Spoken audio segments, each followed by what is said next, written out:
All right, also new tonight, we are turning now to the environment. After years of decline, U.S. carbon emissions are back on the rise.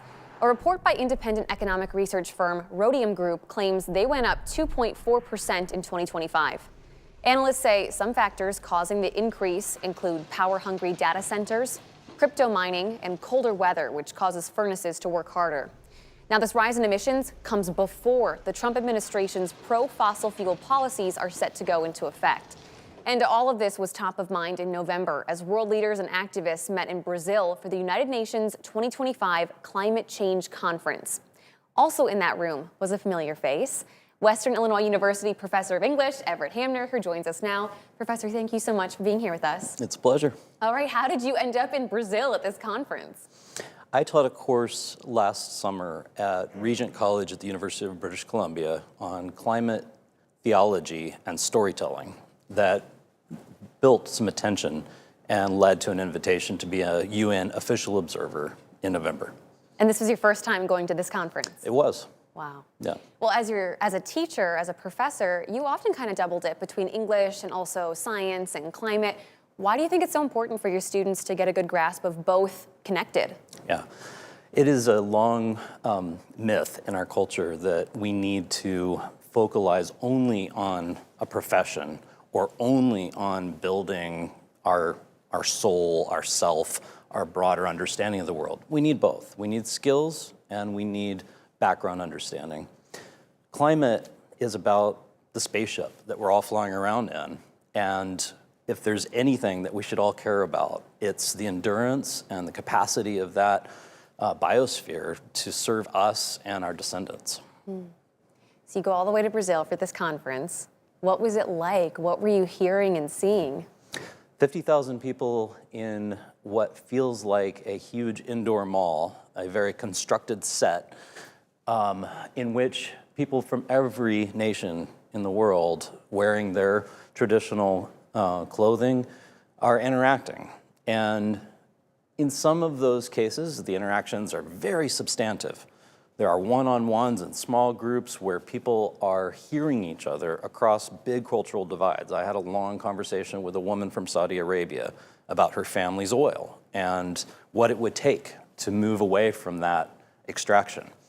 In other cases, there are huge rooms with literally a couple thousand people at once debating something as small as a comma's placement in a text. And what I also found was interesting in reading other interviews that you'd given about this meshing. You know, you have a Chinese citizen and a Chinese American citizen sitting and talking to each other. Yeah. We have an impression of China in the US that is largely derived from our media and from the stories that we've seen told. In many cases, people are interacting increasingly with Chinese companies that are in the US. And the reality is that China's as complicated as we are. And it's moving in very different directions. The thing that I would say most urgently to everyone is that if we care about the United States becoming in the future a global power to reckon with, we need to electrify in ways that parallel what China's doing and not just live according to the 20th century fossil fuel model. Was that the main message, or what was the overall message to come out of this conference? There are so many. I think one of the things I took away most fully was that change will continue to need to come from the bottom up. That while on one hand, we are all part of big systematic structural systems that will pick us up and carry us along whether we're conscious of them or not, at the same time, the only way our politicians at every level change their votes is if people show them that they genuinely want quality of life that is possible only if we change our energy systems.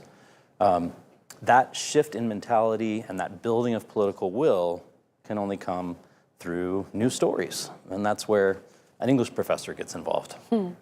So before I let you go, I am so curious, was there a moment or a topic while you're down in Brazil that you just so hit home for you and you thought, wow, this connects to people in the QCA? There were a bunch.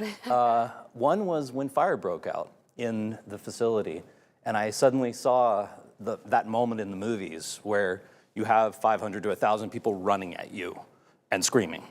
and everything changes in a moment. And it struck me because we as human beings need those moments to get motivated. We habitually wait until there's an emergency before we act. But the slow violence of climate destruction means we have to act beforehand because the effects of acting or not acting are felt later. There's a delay. That moment was just metaphorical for me.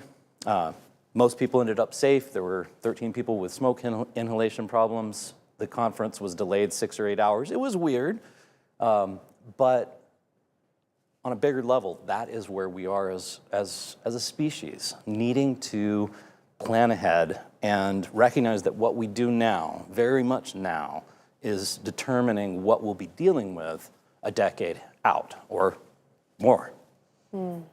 Professor, I cannot thank you enough for your time today and dropping by. I really appreciate this. Hey, it's a pleasure. Thank you for having me. And for you guys at home, if you want to share this story, we have our online version up at WQAD.com underneath the As Seen on TV tab at the top of the homepage.